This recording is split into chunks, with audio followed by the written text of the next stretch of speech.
صدقه په انسان په مال کې د خدای حق دی او ما ویلو تاسو ته چې ځان د صدقې سره بلد کې سړی که خپل خزله بچوله مور او پلار لم څه شی وروړي نیت د ثواب د صدقې کوي اجر به میلو شي ثواب به میلو شي په فرضو کې خدا نفل نه زیات ثواب دی رسول الله صلی الله علیه وسلم فرمایي که یو انسان یو نوړی اوچته کی او د خدای خله کې ورکی نو په دې کې الله اجر او ثواب ورکوي او طلب الحلال فریضه بعد الفریضه چې په دې نیت ته ګټه کې چې زه پیسې وګټم چې د ما مور او پلار یې اخري هغې یې واغوندي زما بچي اخري او هغې یې واغوندي زما مور او پلار زما بچي زما ښځه د یو چت لاندې ښکلې ژوند تیر کړي دا ټول ثواب دی بچو له یو شی راوړې د بازار نه نو خامخا بچي د نه غواړي راوړې به وله نیت دا وکړه چې راوړې په لکې راوله په خولې مه وایه په لکې دا ووایه چې دا وړم چې زما د دې بچو خېټه ډکه شي دې یې واغوندي دا خدای لوی کړي عبادت به وکړي الله به یاد کړي دا ټول ثواب شو زمونږ خلک د صدقې سره نه دی بلد که یو سړي ته وایي 10 رکعاته مونځ وکړه اوس یې درته کوي او که وایي چې 10 روپۍ صدقه ورکړه د خدای شان دی دا پیسې د خلکو خوښې او دې پیسو خلک د آخرت نه غافل کړي دی الله قرآن شریف کې فرمایي الهاکم التکاثر الهاکم تاسو له الله غافل کړي تاسو له چا د مال ډېروالي چې مال ډېر شي بچي ډېر شي بنګلې ډېرې شي موټرې ډېرې شي کارخانې ډېرې شي دې د مال د ډېروالي غافل کړي د سنه د الله نه او ډېر شي شکر دی نیکان خلک شته مال ګټي مال ګټل خو تاسو ته ما ویلي و حرام نه دي حلال دي ډېر نیکان څه چې هغوی ډېر مال ګټي و هغوی پکې جوماتونو سره امداد کوي قرآن شریفونه پې جوړوي نیکانو خلکو سره عالمانو سره تعاون کوي مدرسو سره تعاون کوي غریبانانو سره په دې روجو کې پېشمنې او روژه ماتي ورکوي او خلکو له دا ښه خبره داسې مال غوښتل خو پکار دی چې سړی د الله نه وغواړي داسې ګټ او داسې کارخانه جوړو خو پکار دی چې سړی د الله نه وغواړي چې دې پکې خدای یاد کړي دې پکې غریب یاد کړي دې کونډه یاده کړي دې یتیم یاد کړي دې ماشومان یتیمانان پکې یاد کړي دې غریبانان پکې یاد کړي دې کې خو ډېر لوی اجر او ډېر لوی ثواب دی هغه مال ښه نه دی چې د الله نه سړی غافله کړي الهاکم التکاثر حتی زرتم المقابر وربشئ قبرونه الله تاسو خدای مال ګټلو د خدای نه غافل کړی ډېر خلک یې قسم د مالونه ګټي خدای یېر منځونه ته یېر صدقې ته یېرې دا ګناه ده نو صدقه کې ورونو ډېر لوی خیر او ډېر لوی برکت دی او ما تاسو ته ویلو چې څوک هم په دنیا کې صدقه ورکوي دی به د قیامت په ورځ په هغه لویه ورځ د قیامت د سخته ګرمي به د خپلې صدقې د سوري لاندې به دی ولاړې څومره لویه خبره ده چې خلک په خولو کې ډوب ډب پراتي دی به د خپلې صدقې د سوري لاندې د قیامت په ورځ باندې ولاړې او حدیث کې راځي چې الله پاک بدله درجې بلندې کړي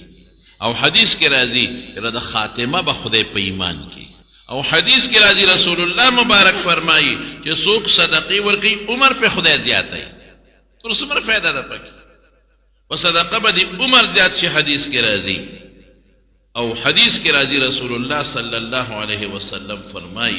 چې دا قیامت هغه خطرناک ورځ هغه سخت عذاب دی صدقه بر دا هغه عذاب نه الله پاک امن دله درکړي او رسول الله صلی الله علیه وسلم فرمایي حدیث دی ان صدقه المسلم تزيد في العمر وتمنع میتة السوء د انسان عمر زیاتی او خراب مرګ نه به خدای بچ کړي خراب مرګ دا چې خاتمه به دی بل ایمان شي او خراب مرګ دې ته مو چې د ځنکدن سخت د هغې نه به د خدای په امن کې څونه بهتر شی دی زمونږ اکابرو څومره صدقې ورکړي دي پته راته شته زمونږ حضرت امام ابو حنیفه رحمت الله علیه ډېر مالدار سړی و دی به د کپړې تجارت کو لیکن په رمضان کې به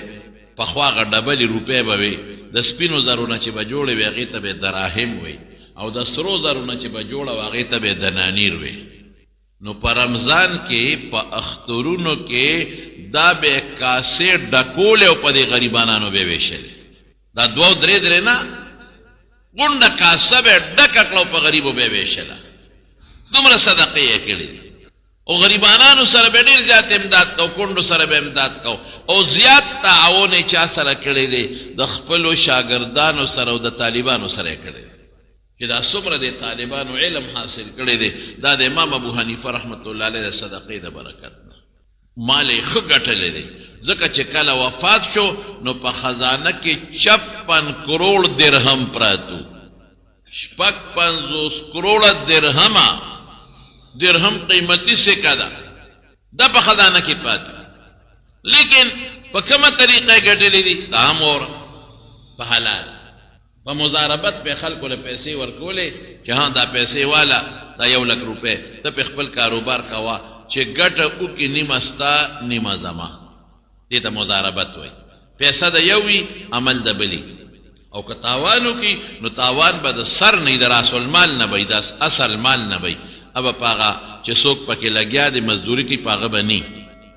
زمون خلک هم مضاربت دي ته وایي چې ګټه هم شریک او تاوان هم شریک دی نه تاوان به د اصل مال نه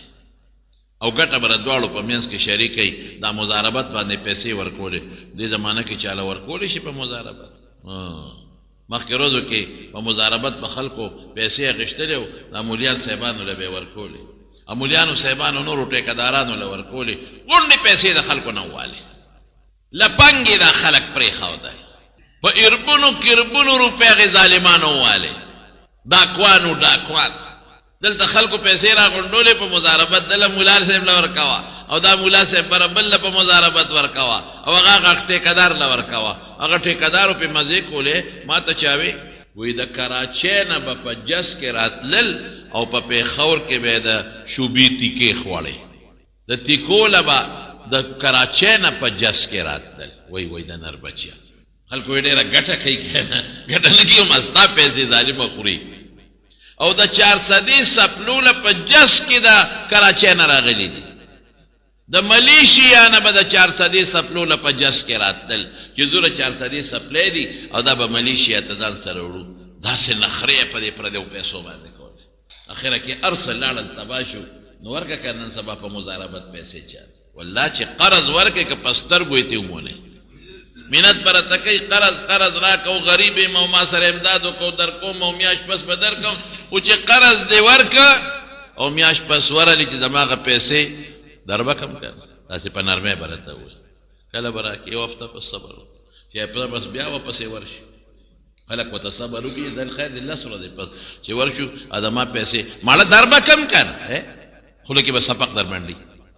یاره ما خو دله قرض در کړي دي نو چې قرض دې را کړي نو وجنې مې پې خو در به کو کنه دا خبره خلاصه شو هغه خپلو قرضو پسې به منډې بیا وې او دا واوره د رسول الله صلی الله علیه وسلم مبارک حدیث دی چې که چا د چا نه قرض پیسې وغوښتې مجبورۍ د وجې نه او هغه وخت کې نیت دی چې دا به ورکوم نو خدای به د هغه له د ورکولو توفیق او طاقت ورکړي احسان یې د سره وکړه ښېګړه یې د سره وکړه او که چېرته نیت دی هغه وخت کې ده چې د قرض په بانې ترې غواړم بیا دې دې معنی وویني نو دا مال به وله خدای هلاک کي چېرته به همدله خدای د هغه قرض د خلاصولو توفیق ورنه کړي څومره ظلم دا خلک کوي قرض راکړه یو سړي په چا نه قرض غوښتی وې نو پسې به ته راته نو اخره کې چې تنګ شو وی نیمې مې درته وبخلې ده نیمې خو راکړه خوشحاله شوې بس کار دې وشو که خیري اوس به دا باقي نیمې خدای زر خلاصې کړي وی ښه دا باقي نیمې به کله راکړي خو چې دغه نیمې څنګه خلاصې شو داسې به خدای دا هم خلاصې کړي او د یو سړي په چا قرض و ته راته به نه یې ورکولې اخره کې چې تنګ ورته وي بس کار دې وشو که خیري اوس به ستا قرض خلاص کړم وی څنګه وی ګاړه مې په کرۍ ګډو چیلو له ورکړې ده د هغې نه ګیر چاپېره شپول ته وکړی شپول دغه نو امې ورکړې ده په کرۍ او که خیر یې هغې کې به ګډې چیلی راځي د شپې به پکې داسې شپونکیانو درئ نو د هغې وړی به په هغه غنو کې نښلي چې ګیر چاپېره غنې دي نو چې هغه وړی په دې غنو کې د هغې دا ونښلي نو ابه جمع کوم که خیري ابه خرڅی کړمه او تاله به د خپلې پیسې خلاصې کړم د ګډانو وړی به چې ته په غنو کې نښلي 50 کاله کې که 100 کاله کې که 1000 کاله کې او بیا به هغه خرڅی نو دې سړي وخندل چې دا خو دې راته بله مسله جوړه کړه ګډ خو د غني نه ځان ساتي او که چېرته ونښلي نو خدای چې څونه به یې نښلي نو هغه وخاندل بل ورته څه وایي وایي چې د نغدو دې واورېدې څنګه خوشحاله شوې نو نن سبا مسله دا ده چې رسول الله مبارک ترغیب ورکوي چې مسلمان سره احسان وکړه قرض دنه غواړي ورکا لیکن رسول الله مبارک بل خاصه فرمایي چې قرض یې دله درکه په ښه طریقه د خپل قرض واپس کا سړی مه تنګوه مونږ کې هغه شی نشته نو زما رونو خبره مې دې پورې کوله چې صدقه ځان بلد کې صدقې سره نو امام ابو حنیفه رحمت الله علیه به خلکو له به مضاربت پیسې ورکولې هغه زمانه خو د نیکانو زمانه وه نو یو سړي له پیسې ورکړې وې وی ها زه دا په مضاربت چلوه نیمه ګټه ستا نیمه زما کپړې تجارت پې کو سړی ډېره موده پس راغی امام صاحب ورته ویل لکه تا خو دې دله ډېره موده تېره کړه او ورته څه وایي وی صاحب چې کومې علاقې ته مې کپړه وړې وه هلته کپړه ګرانېده د کپړې قات راته نو ما کېښوده چې ګرانه شي نو په ډېرو پیسو به یې خرڅه کړم نو کپړه ګرانه شوه نو خو په ډېرو پیسو مې خرڅه کړله او تا هم ډېره ګټه وشوه نیمه او زما هم ډېره لویه ګټه وشوه امام صاحب ورته وی انا لله و انا الیه راجعون بدبخت ظالمه دا خو تا د هغې خلکو د مجبورۍ نه ناجایزه فایده واخیسته چې کپړه ګرانېده په ارزانه باندې پې خرڅه کړې وه دا چې ته کپړه کېدې چې ګرانه شي بل سړی یې کېدې چې ګرانه شي نو دا ظلم نه دی نن سبا هم ګورې بعضې خلک داسې کوي غټ غټ سرمایه دار داسې کار کوي غونډ د چینو د 1 میل چینی به غونډ والي چې دا ما واغېشتل بل او د خپل منځ کې 10-12 یو ځای شوي وي بل به د بل میل په زرګونو بوجۍ والي بل به بل نه زرګونه بوجۍ والي بل به بل نه زرګونه بوجۍ والي ټیکهداران یې نیولي چې موږ له سودا وکړي د ټیکهدار له پیسې ورکوي هغه ټیکهدار وله 100,000 بوجۍ یو له والي یو 2 لکه بوجۍ بل له والي یو 15 لکه بوجۍ بل له والي خپل منځ کې سره سیسټم برابر کړي چې ویلي وي نه خرڅو دلته بازار کې چینی شارټ شي خلک چینو ته ضرورت لري چینی خو د استعمال شی دی نه میلاویږي نو خلک یې ګرانه دي چې نه میلاویږي نور هم ګرانه دي چې ښه شارټ شي او چینی د 100 روپو کیلو نه 200 روپو کیلو ته ورسي نو دغه ظالمان هغه خپل چینی راخواره کړي خلک به بیا اخلي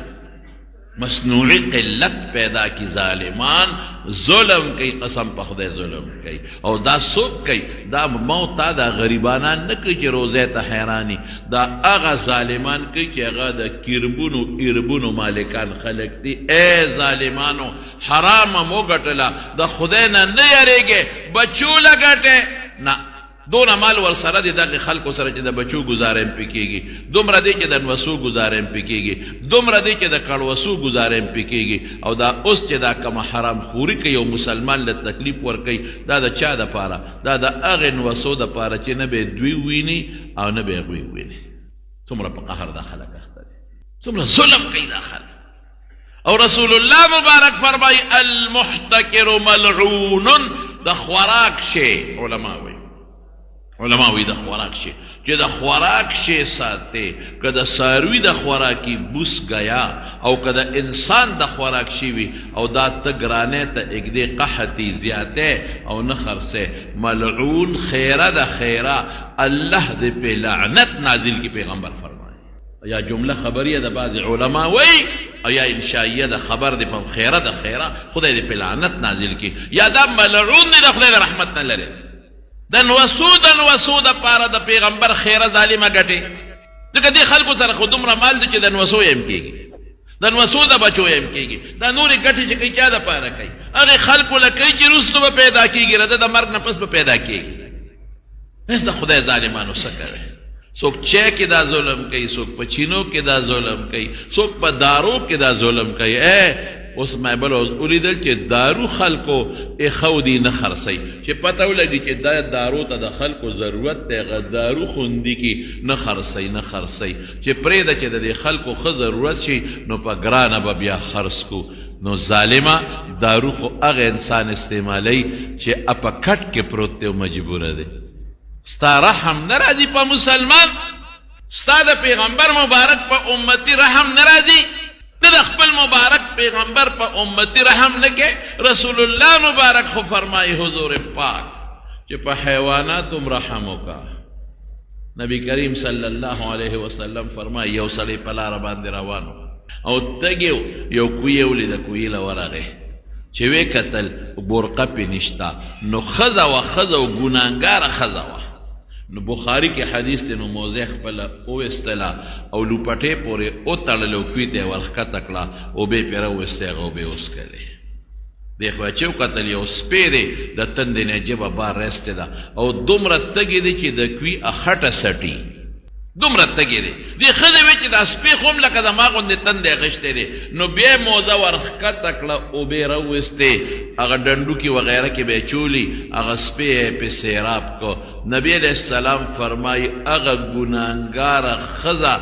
د هغه سپي چې سیراب که رحم یې پې وکړه، د هغې د وجې خدای پاک جنت ته ولیږله. او یو بله ښځه به حضور پاک فرمایي وی ما په دوزخ کې ولیدله پیشو پې چکونه لګول. په دوزخ کې د دوزخ کې چې کم د عذاب څیزونه دي ابه دوزخ نه سوځئ. دوزخ کې ماران هم شته، په خلکو به چکونه لګئ اور به یې نه سوځئ. دوزخ کې لړمانان هم شته، د قچر عمره لړمانان وي، د قچر عمره، هغې ته به اور نقصان نه رسئ. په دوزخ کې به مارجړی وي، زقوم دا خلق بے خوری، اور با وطا نقصان نرسی.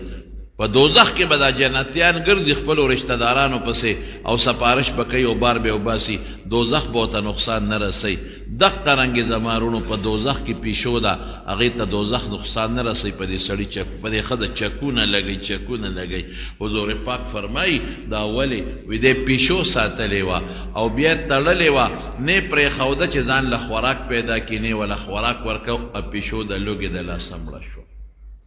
نو حضور پاک نه صحابو تپوس وکړو، وی په حیواناتو کې هم زمونږ اجر شته. وی هر د لون جګر خاون، هر جمدي څیز باندې چې ته رحم وکړې الله به اجر درکوي، او چې بې رحمي وکړې نو خدای به سزا درکوي.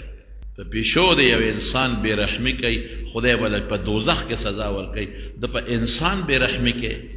دارو غلا کې او اګدې چې ګران شي نو پیسې به وګټم، آی های هلته بچې ټوپونه وی دارونه میلاویږي، هلته ښځه غریبه ټوپونه وی چغې وی دارونه میلاویږي، هلته خاوند ټوپونه وی مور غریبه ټوپونه په اسپتال کې وی دا ستن راوړه چې شاټ ته نه میلاویږي. ډاکټر د مجبورۍ نه بیا بله متبادل ولیکي، هغسې کار نه کوي. دا دارو راوړه چې بازار کې شاټ شوي دی نه میلاویږي، مجبورۍ نه بیا نور ولیکي، هغسې به کار کوي یا به نه کوي. دا ولې شاټ شو؟ دا دقه ظالمان سنبال کې کېږي دي او دا نه خرڅوي چې دا به ښه ګران شي چې ډېرې پیسې وګټم. یا د خدای ظالمه، ته ولې د خپل مبارک پیغمبر په امتي رحم نه کوې؟ دومره ستا اړه سخت شو، دومره ته سنګدله شوې، زړه دې د کاڼې شو ظالمه. مسلمانو ته شیګ دی چې دا ګران شي، چې دا ګران خرڅ کم. ته څوک دا نقصان چاته دی؟ د مالدارو ته نشته، دا د مزدورکارو غریبانانو ته دی، د دیاړیمارو غریبانانو ته دی، د یتیمانانو ته دی، د کونډو ته دی، د مسکینانو ته دی. مالدار سره پیسه ډېره د هغې په ګرانه ملي.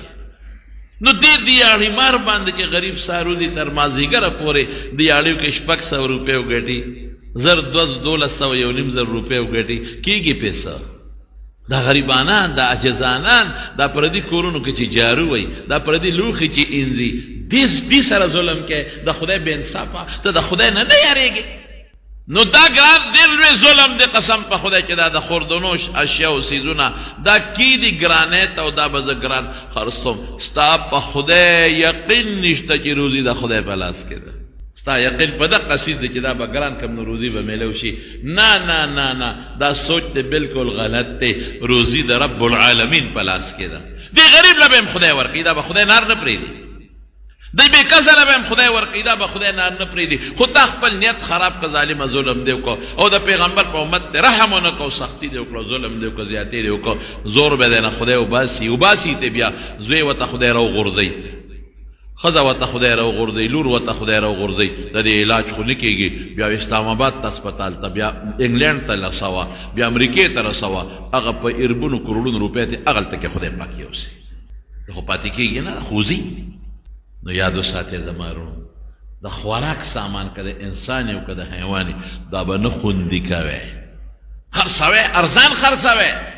مه خوندي کوئ. او دا خاصیت زمونږ د مسلمان د انګریزانو کې دا شی نشته. دا دوی چې کله مذهبي ورځې راشي نو سیلو لګي شعر ځان کې ولې دا زمونږ د مذهب ورځې دي شعر ځان کې زمونږ چې د روجې میاشت راشي نو خلک څیزونه ښه ګران کړي هلکه ظالمه ظلم کوي دا ولې په خدای رضی خلکو یقین نشته دا روزي خو د مونږ ستا په لاس کې ده دا خو د رب العالمین په لاس کې ده روزي خو خدای ورکوي اوس کپړه که یو سړی اږدي چې دا به ګرانه شي نو په شریعت کې دا هغه احتکار نه دی چې هغه پیغمبر مبارک سخته خیره ورته کړې ده بیا هم ښه خبره نه ده کپړه خو د خوراک سکاک سامان نه دی که دا څوکي دي چې د ګرانه شي خرڅوم به نو هغه خطرناک عذاب یې نشته بیا هم ښه خبره نه ده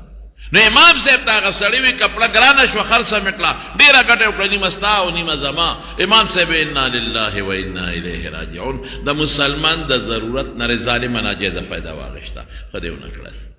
وی ستا څومره پیسې کېږي د ګټې وی د ما دومره امام صاحب لاړ او د کور یې وله پیسې راوړې نورې د خپل خزانې نه وی هلته دې خپله ګټه واله او وی دا چې کمې پیسې دې ماله راوړې اصل زما سرمایه او ستا او زما په شریکه ګټه دا غونډه یوسه او په هغه علاقه کې چې کپړه دې ګرانه ولې ته یې ښودې او خرڅه کړې ده د هغې په غریبانو یې خیراتي تقسیم کړه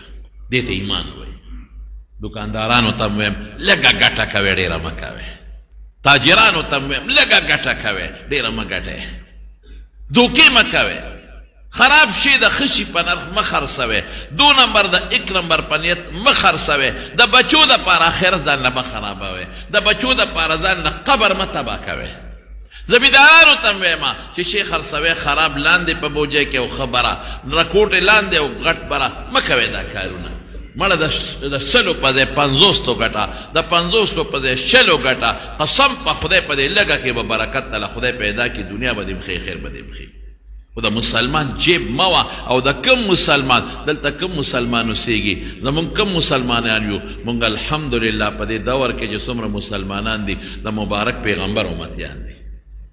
د ښکلي مبارک پیغمبر امت باندې خو ډېر زیات خفه کېده دعاګانې به یې ولې غوښتې نو د خپل پاک مبارک پیغمبر امت سره ظلم مه کوه زیات یې مه کوه بس هر سړی تاجر هم په دې پوهېږي زمیندار هم پوهېږي مولا هم پوهېږي امین پوهېږي ښځه هم پوهېږي او سړی هم پوهېږي ظلم به نه کوې دا مې د امام صاحب خبره درته کړه یو سړي له 100,000 درهم ورکړو درهم ډېر شی دی قرض یې ورکړی سړی ولا مخې له راغی نو سړی دې په یو کوڅه تاو شو نو امام صاحب چې دا سړی مانه ولې تاو شو ورمنډه کړې او کلک یې د مټه ونیوه ملګري دا څه کې په دا ولې موږ نه دې مخه وکړه وی صاحب ستا په ما 100,000 درهم دي ما سره لا هغه پیسې نشته چې هغه پیسې کله پیدا شي نو بیا به در سره میلاویږم ما لا یا راځي ځکه ټیم یې پوره دی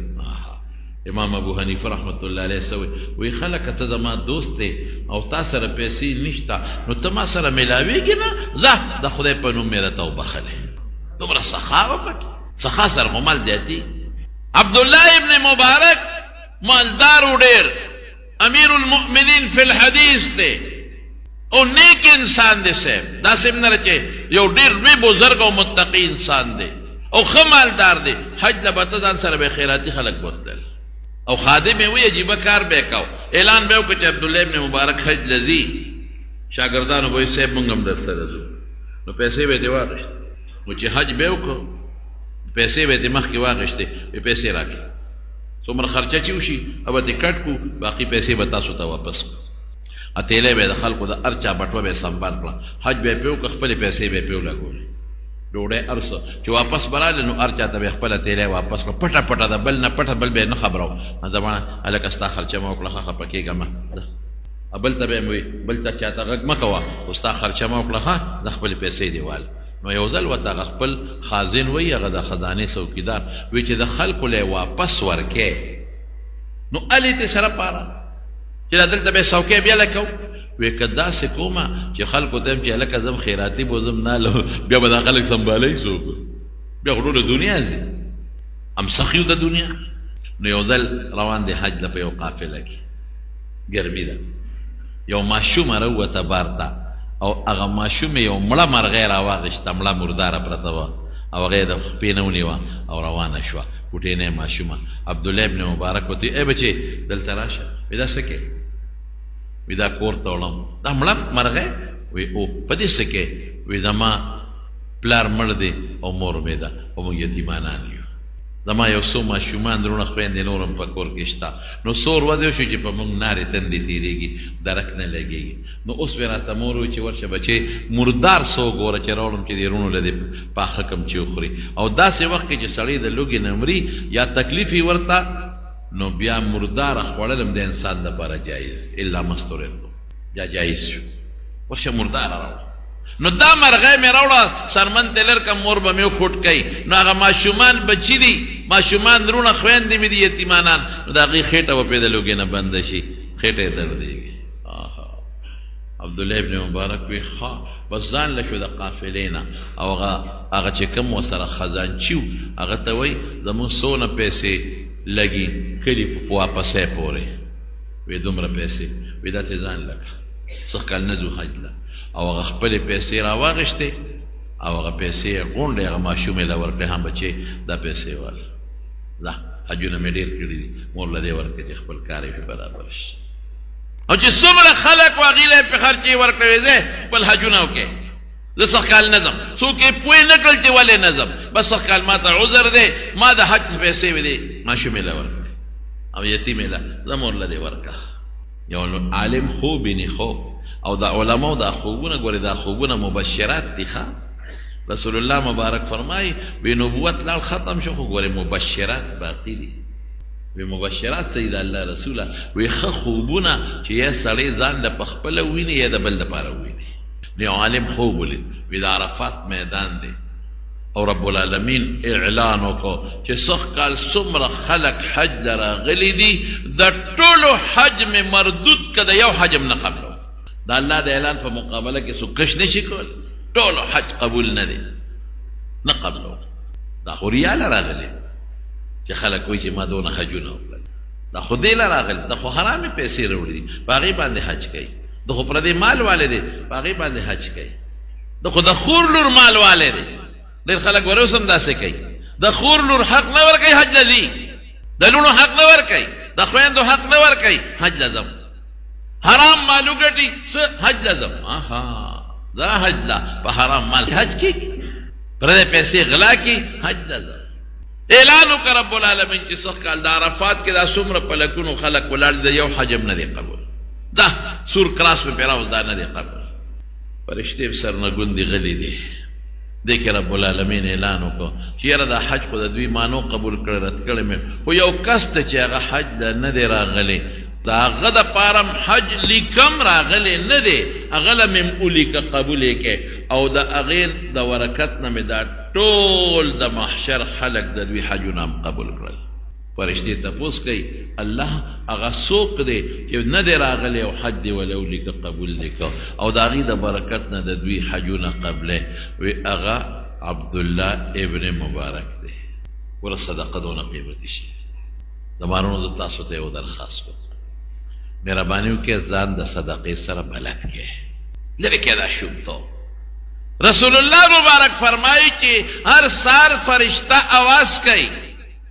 اللهم اعط منفقا خلفا یو اواز کوي یا الله چې څوک خرچ کوي دله د هغې بدل ورکړه او بل اواز کوي اللهم اعط ممسکا تلفا خدای چې څوک شوم دی شغال دی شوم پړق دی بخیل دی خدای دا مال یې هلاک کړه دا اعلان روزانه کېږي دا زه نه ویم دا د دواړو جهانو مبارک پیغمبر فرمایي ځان صدقې سره بلد کړي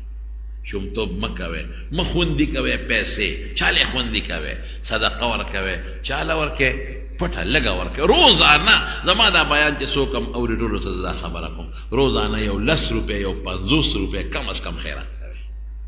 یو 100 روپۍ خیرات کوئ ته ګوره مړه خدای پاک به دله خیر او برکت درکړي یو چا وس کېږي مړه 10 روپۍ خیرات کوه چې وس دې نه کېږي چې غریبې یو 50 روپۍ خیرات کوه یو 100 روپۍ خیرات کوه چې وس دې کېږي زیاته خیرات کوه چاله ورکوه هر چا ته په خپل ګاونډ کې غریبانان معلوم په لاره درشي غلې غوندې راشه دا واله زه خیراتي یو تروړه وړه والا غریبانانو له ولېږه دا مزدورکارو له یو کیلو چای والا د مزدورکارو له ولېږه ټماټر راوړې ځان له 15 کیلو یو کیلو پکې یو ګوتی کې زیات کا په لاره یو غریب کور ته یوسه دا صدقه شوه که خپل کور له 215 جوړې جامې راوړې، یو جوړه پکې راوړه، یو غریب له ورکه، یو غریب ښځې له ورکه. زکات ته مه ګورئ چې زکات به ورکوم، زکات خو به خامخا ورکې کړی دی، ښه دي که بدي، صدقې ورکوئ. ځان بلد کې، لاس بلد کې، سوچ مه کوئ چې او خو د شیطان خدای والې دلته ناست دی او وایي که سل دې ورکړې خدا خو د ما مال کم شو که نه، په دې 100 روپۍ خو به زه بچو له هم څه شی راوړل غواړم که نه، بچو له به هم خدای درکوي، ورکوه. ځان بلد کې صدقه ورکوي، جومات له ورکوي، مدرسې له ورکوي. دا زمونږ اجدادان طالبان دي په دا جوماتونو کې سبقونه وایي، قسم دې دا ډېر محتاج دي، غریبانانو له ورکوي، دا ډېر محتاج دي. داسې طالبان هم موږ سره شته چې سار موږ سره سبق وایي، ماسپښین نه پس غریبانان دیاړي کوي، ځان له پیسې ګټي. داسې موږ سره طالبانو کې شته چې دلته غریبانان په جوماتونو کې پراته دي یا په مدرسه کې پراته دي، سبق وایي، مورې پردی جامې وینځي، پردي کور کې لوښي وینځي، هغه پیسې جمع کوي، دا بچي باندې په علم کوي. داسې موږ سره شته. یو طالب و، هغه غریب له مور څه پیسې میسې کالي خرڅ کړي، سخ کال موږ سره په نعمانیه کې، سخ کال، او ځان له چینچي اغشتې وه. نو سار نه ماسپښینه پورې به سبق وی، ماسپښین نه پس به چینچي ګرځوله، په هغې به ځان له پیسې پیدا کول. هغه د مدرسې مخ د چینچي ولاړه و، چاته پټه کړه. دا اوس داسې خپه پریشانه، حالانکې خور وله کالي خرڅ کړي و چې ورورې دا کالي دله ما خرڅ کړه، ځان له په چینچي واله، دا هم به سبق وی او هم به ځان له 100 روپۍ پې ګټې. بیا ولا ما په طالبانو کې څه چنده منده وکړله، هم په هغې څه کېدل، څه لږې ډېرې پیسې مو له را جمع کړې، موله ورکړلې چې دا ځان چینچي پې نه کېده، خو مونږ وې دا څه ناسمه دعوه خو به وي. یو طالب ما ته بل ورځ چا ووي، نوم نه علم،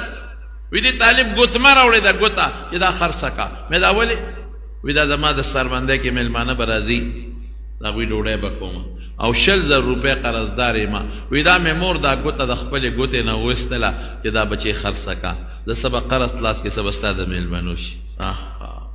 دا زمونږ د دین طالب دی، د حدیثو طالب. ما وی نه، دا به نه خرڅوي،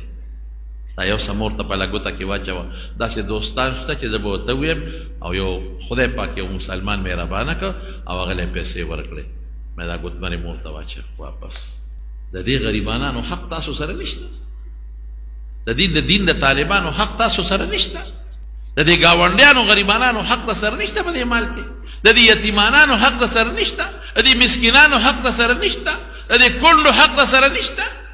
زما د قسمي داسې خلک په دې ملک کې شته، درته خولی شم، ما ته پته ده، ما ته وایي دعا راته وکړه، دعا راته وکړه. مولوي صاحب د سهار روټۍ شته، د مازدیګر نشته. مولوي صاحب ډاکټر له بچي بوزم، د دارو پیسې نشته. داسې خلک شته که نه؟ نار نهور ګرځي خواران، ځان په څوک په ځان نه پوهېږي چې زه نار یم، په ځان تربور نه خندوي. داسې خلک شته ستا په دې ملک کې، په خدای یقین ما ته پته ده، زموږ په طالبانو کې داسې کسان لاړل او موږ ته یې ویلي چې ما ته ډاکټر اپریشن لیکلی دی، وکړه که نه، په څه وکړم؟ پیسې کوي. غریبانانو سره خو د اپریشن پیسې نشته، د غریبانانو بچي خو په کټ کې ټوپونه وي، تړتقې وي، او هغوی سره د دارو پیسې نشته.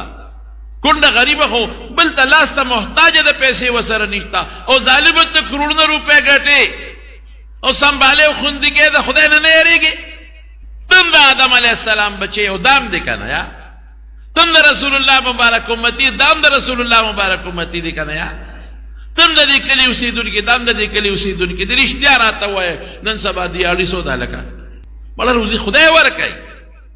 د ګلکار به څه وي، په 1500 یا 1200 به یې که نه کېږي پې ګزاره، د 4-15 کسو ټبر ګزاره پې کېږي. بیا خو غم خادم شته، خلک خو غم خادم کوي، ځان هم بل سره برابروي که نه. بیا خو دارو شته که نه، کم ځای ته داروګانو ختل، کم بوتل چې به مخکې په 100 کې د اوس په 300 کېږي، کم دارو چې مخکې به د ډاکټر چټۍ په 200 کې د اوس په 500-600 روپۍ چټۍ کېږي. کم ځای نه راوړي، غنم کم ځای ته وختل، روجه کم ځای ته وخته، اوړه کم ځای ته وختل. زه وایم چې دا روزي بس خدای ورکوي، په دې به الله پېژنې چې روزي خدای ورکوي، یعنی په خلک نه ده. خو داسې خلک هم پکې شته. ابوالتلم لاهور ته یو سړي ما ته خبره کوله، یو سړی راغی، وي دوا راته وکړو، قصه مې ډېره ګډه وډه شوې ده. ولې؟ بس کاروبار ټپ ولاړ دی. څنګه ګډه وډه شوه؟ وی نور کله به مې 10 لکه روپۍ ګټلې د میاشتې، اوس 15 لکه ګټم. قصه ګډه وډه، 15 لکه ګټه، قصه ګډه وډه. اوس څه کوې اوس؟ نور کله به مې 10 لکه ګټلې، اوس 15 لکه ګټم، او قصه مې ګډه وډه ده. قصه د بشیر جان ګډه وډه ده. رښتیا ده ته دروغ ده ته سنجیده ده ته دا څه کوي غریب دا د څه دي خویندې ور په غاړه پلار ور په غاړه خدای روزي ورکوي قصه د دې معذورو ګډه وډه ده قصه د دې شلیانو ګوډیانو ګډه وډه ده قصه د هغه غریبې کونډې ګډه وډه ده چې لس دولس ماشومان په کور ورته ناست په پردي کور کې پرته ده قصه د هغه یتیمانانو ګډه وډه ده چې پلار یې مړ دی او ښځه غریبه په پردو کوڅو کې خدمتونه کوي مهرباني وکړئ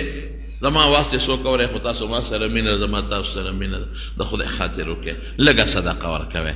ماله نه مولا له مه راوړئ خدای به ورکوي روزي ځان درته نه یادومه تاسو خو ارده خواره پراته خپل ګاونډ کې غریبانانو له ورکې مسکینانو له ورکې یتیمانانو له ورکې مدرسو له ورکې طالبانو له ورکې دا چې کوم علم حاصلي د قرآن و سنت دوی سره امداد وکړي نه غریبانان دي جدانان چې او دا ډېر زیات مستحق دي چې دوی په علم حاصل کړي او دوی د علم خدمت کوي تعالی به خدای پاک په هغې اجر او برکت بدله درکوي عالمانو سره دې ته مه ګورئ چې دا عالم دی ورکه ما یو مولوي صاحب له ما له چې یو جوړه راکړه نو یو مولوي صاحب مخې ته راغی مې ها هلکه دا ځان له جوړه کړه وایي زما خو شته ما ته پته ده چې ستا شته دا جوړه کړه په دې منځو کړه چې زما مون ثواب وشي نیکانو له ورکې که نو ځان صدقې سره بلد کې ښه بلدوی به کې انشاءالله که بلکل دروازې خامخا ورکوئ د وس مطابق لږه ورکوئ خو خامخا صدقه ورکوئ دا پرېږدی صدقه زمونږ داسې د رسول الله صلی الله علیه وسلم نه یو ځل تپوس چې بخاري شریف دی ایو اسلام افضل کوم اسلام غوره دی پیغمبر مبارک فرمای ان تطعم الطعام چې چاله ډوډۍ ورکړي دا غوره دی چې څوک چاله ډوډۍ ورکوي د دې اسلام غوره دی د دې اسلام برکتي دی او نبی کریم صلی الله علیه وسلم فرمای من انفق زوجین فی سبیل الله دعی من ابواب الجنه چې څوک دوه څیزونه خیرات کړي دوه ډوډۍ ورکړي دوه سیوان ورکړي دوه کیلې چاله ورکړي د جنت د ټولو دروازو نه به واته آواز کېږي په دې راځه حضرت ابوبکر صدیق رضی الله عنه تپوس کو الله رسوله د جنت د ټولو دروازو څه مقصد په یو دروازه کې سړی داخل شي دا کافي ده که نه وی ابوبکر تبه امید لرم چې تبه په هغه خلکو کې شامل چې تا ته به د جنت د ټولو دروازو نه آوازونه کېږي دا د انسان عزت دی یو بادشاه چې یو محل ته راځي ټولې دروازې ورته کولی وکړي داخلېږي خو په یوه خو دروازې ورته ټولې کولی وکړي صدقه کې ډېره لویه فایده ده او بعضې غریبانان زمونږ په دیوبند کې قاری طیب صاحب رحمت الله علیه لیکلي دي یو شاجي پېژنې که نه سیدو غریب سړی و ګیا به یې خرڅوله هغه به څه چل کو